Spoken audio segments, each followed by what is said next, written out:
How to fix Minecraft installer not working on your PC or laptop. So let's get started.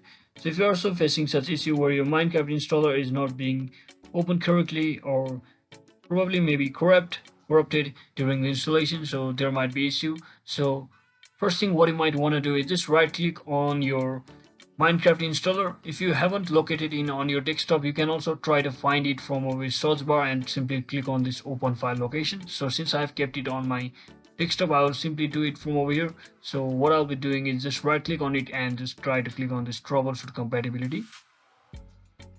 So if it finds your problem, you might as well fix it automatically.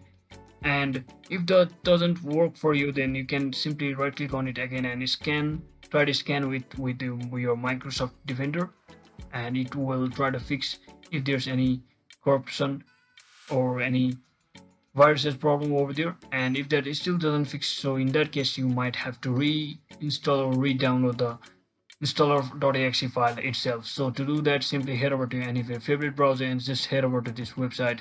That is the official website of minecraft.net slash English version of Minecraft download. You can simply download it from over here just like this and try to reinstall the Microsoft Minecraft installer.exe file from over here. So that's it for today, guys. I hope this video was helpful. If it was, don't forget to like and subscribe to the channel. See you on the next one.